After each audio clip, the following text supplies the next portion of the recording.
All right, let's talk about the energetics. Let's get a little real with it. So, if you are truly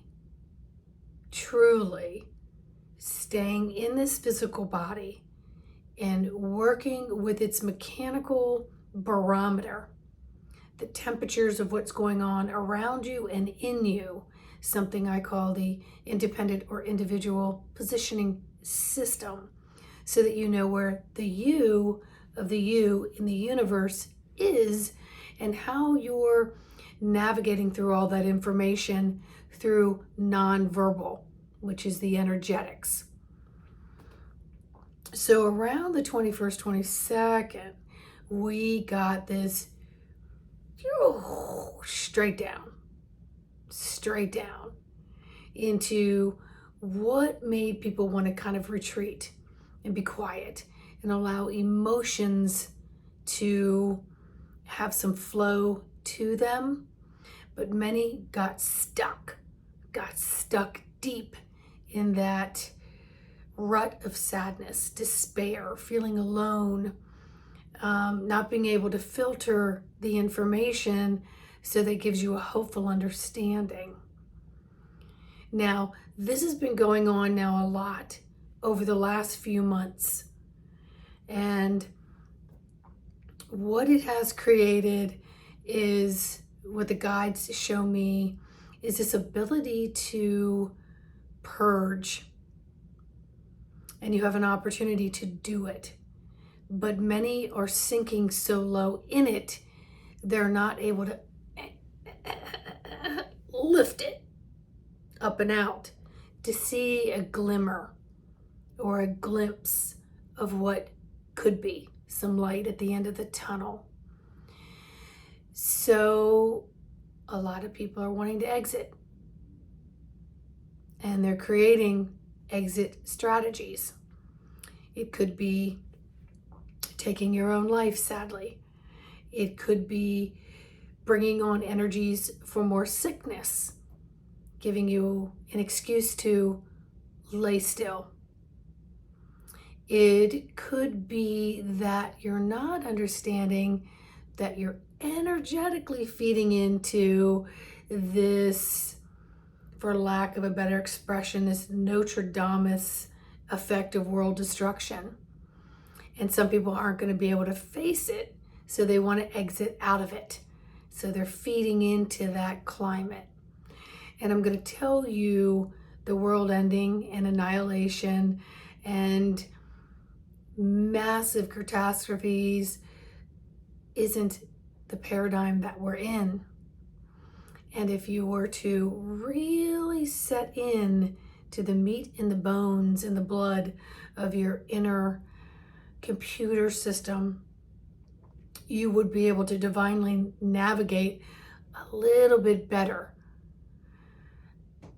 Thursday, last night, which was the 28th, right around 7 to 8 o'clock Eastern Standard Time, the energy took another shift. And it took a shift where it actually let you sit a little bit more in your commander seat. And really, that's what we are.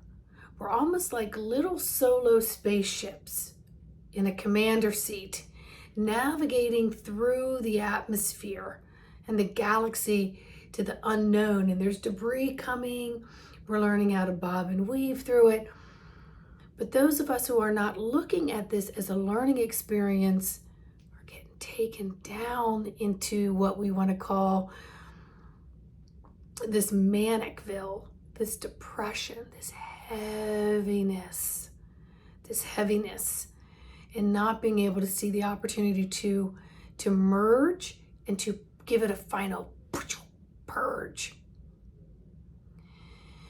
So I'm not in the seats of those wanting to exit,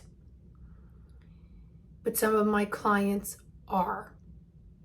And it is not my job to pull them out of it. It's my job to empower them and show them the tools to give them glimpses of, I'm going to get through this. And this too shall pass. Now, there's another component that we have, that certain individuals, their contracts are up. There's no place else for them to go. And so waiting for something to be maybe a long-term exit that could be very painful, they're just choosing to make it very quick, and however way that is. And I'm being shown like heart attack, and some other accidents, and okay. So I'm also being shown creating fights with other people in hopes that they take you out. Getting so triggered that you're so explosive that you want to create an explosion that someone else is going to take you out. However that is. Mentally, physically, emotionally, spiritually, etherically. We're almost looking for permission slips to just exit out of our spiritual evolution and growth by being involved, by taking us out of the involvement and going into a space where we just don't give a crap. We don't want to deal with it. It's just too much, because a lot of it is the unknown stuff. So we've known, many of us who are in this so-called light worker suit, navigating, we've known a lot of this stuff is coming up.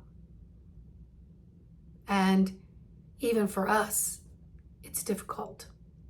It's difficult because we are having the human experience for what could have been spiritually contracted. And maybe when we designed some of this, we didn't realize how difficult it was truly going to be. So what I'm being shown right now is like, you decide you're going to go on this all wilderness camping trip, and you're going to get it raw and you're going to get it real. But you didn't truly count on the experience in the climate changes, the wilderness, what you're going to incur while you're out there, the wildlife, all the work it takes to get in and out of this long wilderness trip. It's showing me an athlete who is training for something, but then actually being in it is a whole different ball game, because there's so much riding on the actually being in it. And so then what I'm being shown now is my big idea many decades ago that I was going to do a natural childbirth. I wasn't going to have anything. I was going to be prepared for it. So at the time I married, I took birthing classes. Half the time he didn't show up to the birthing classes, but I'm still like, I'm going to do this. I can do this. I am a woman, hear me roar. I don't want any of this other stuff. And then I get in it. And I go through the day. And I'm by myself. And the contractions are getting stronger. And the husband at the time can't make it home from work until later. And I'm like, I'm okay with it. I can work through this. And then I get to the hospital. And then things increase. And then when you're in the hospital, you're locked on your back, all hooked up to stuff. And that's an uncomfortable position. So I'm getting cramps. I'm getting massive increase in labor pains until I'm like, I can't stand this. So I say to the doctor, I need a little something.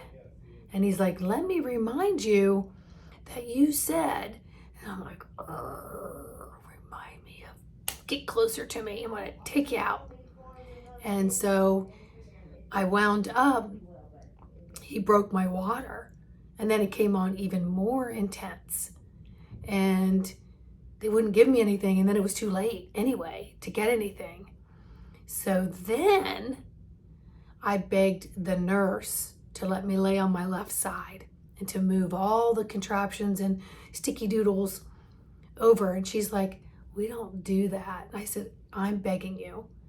Let me lay on my left side. If I'm going to do this without anything, I need to do it my way. And if you're going to confine me to this gurney, then I need to do something, because I think I can do this if I can get myself in a position. So she said, okay, I'll unsticky and resticky you. But if we can't get pulse, heart rate, and so on, we're going to move it. And they turned me on my side, and I was able to get my legs up on the bar, and I was able to do deep breathing and deep breathing. They told me she wouldn't come till 6 or 7 the next morning. And at 3 o'clock, I'm pushing, I'm buzzing the nurse. She's coming in going, what? Like, you're not coming for another 5 or 6 hours, because that's what the doctor said. And she was completely crowned and coming out. So they had to into the room. So you do not know until you walk in the shoes of what someone else is experiencing on how it is that you're really truly going to navigate. And so why do I bring this all up? You can do all the preparations. You can have all the visions. You can have all the think I know, think I know, think I know. But until you're actually in it, and then you're in it to truly experience it, that is going to be the test of the true nature of your constitution. And you need to learn to forgive yourself through any hiccups through that, because you're learning to navigate this experiences with this physical avatar, and that's all you've got, because you can't control the elements. You cannot control the elements. So I'm telling you, my dear friends, be in the experiences of what is going on around you. Observe them with as much neutrality as you possibly can. Work from the heart center as much as you possibly can. Allow yourself devotional time. Devotional time to step away. And anything that you're listening to that you think is going to happen, like the big one now, let's see, we got over the equinox, nothing happened. We're getting through the retrogrades, we're okay, because we've done them before. But now the big thing is we're going to get zapped on October 4th. Really, people? And then if we don't get enough on the 4th, we're going to come back on the 11th. And this person has said that, and this person has said that, and I kind of believe what they say, but yet has anything come to fruition that that person's really said? So here's my point. If you were an enemy in the abyss of the unknown, do you think you'd let your victims know you were coming if you needed this grand success? Do you think that your enemy is going to let you know they're coming? And what you going to do? I heard somebody with an MD behind their name say they're going to turn off all their electronics on the 4th. Well, wouldn't that just be grand? If everyone turned their electronics off on the 4th, only to power it up so when you turn it on to the 5th, that's the day they're going to... Makes no sense, now does it? You're taking your nervous system and you're literally taking it outside of your body on raw nerve, expecting the unexpected, that you think you know what you're expecting. And you're not going to know till you experience it. And the more you sit back and the more you tune in to the who of the you, the more you're going to be able to navigate. You may wibble and wobble, it may not be so graceful, but you'll be fully imprinted. And you'll be listening And you're going to know, where am I supposed to be while all this is happening? What is my response and my reactionary times on what it is I'm to be doing? In the meantime, get that heart center all up and running fully in fullness and gratitude. Have compassion and love for whoever's doing what. And the more we can hold those beacons of light, the more opportunity we have to understand the me and the you of who we are. And the more we have an opportunity to be in the right position when something is occurring. But unless you're getting in touch with that individual independent positioning system, you're not going to know what that position is.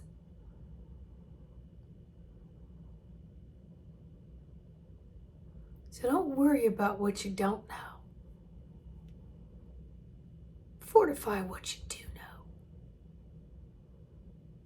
Fortify what you do know. And be in that, my friends. If you need any help on this journey, embodimentofthesoul.com. In the meantime, please like, subscribe, share to this video, leave me a comment. It helps the algorithm get these messages out to empower others to step back and get in your commander seat. Be in the driver's seat of this life.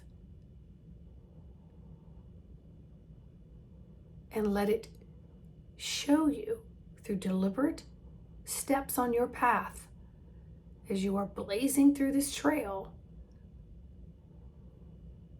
through the wilderness, with as much preparation as you can,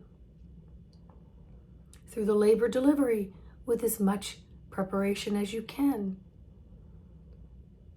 Whatever it is, if you're attending weddings or funerals or whatever it is, everybody's going through something that seems so much deeper than it did before, because we are getting all of the feelings amped up for final purge. You can only work on purging you. Don't worry about the purge of everybody else. All right? Much love. See you on the next video.